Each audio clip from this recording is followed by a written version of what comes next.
జగన్ గారి సిద్ధం సభలు మనం అందరం చూసాం.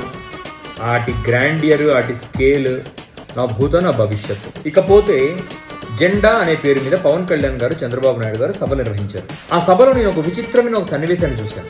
పవన్ కళ్యాణ్ గారేమో తెలుగుదేశం జెండా పట్టుకున్నారు, చంద్రబాబు గారేమో జనసేన జెండా పట్టుకుని ఊపారు. పవన్ కళ్యాణ్ ఆ జెండా చంద్రబాబుకి ఇవ్వడానికి హ్యాపీగా ఫీల్ అయింటాడు. ఎందుకంటే ఈ బరువైన జెండా, కార్యకర్తల ఎమోషన్స్ నిండిపోయిన ఈ జనసేన జెండాని, ఈ బరువు నేను మోయలేను, నువ్వే మొయ్యి, నువ్వు భరించు అని పవన్ కళ్యాణ్ చంద్రబాబు నాయుడు గారికి ఇచ్చేశారు. ఎందుకంటే బేసికల్లీ పవన్ కళ్యాణ్ గారు ఎక్కువ స్ట్రెస్ తీసుకోలేరు. వాళ్ళు సున్నితమైన మనస్కులు, సినీ నటులు సున్నితంగా ఉంటారు, అంత బరువు తీసుకోలేరు. ఇకపోతే చంద్రబాబు ఇచ్చిన జెండాను తీసుకోవడానికి అది తాత్కాలికమే అయినా ఆయనకు ఒక విజన్ కనపడింది.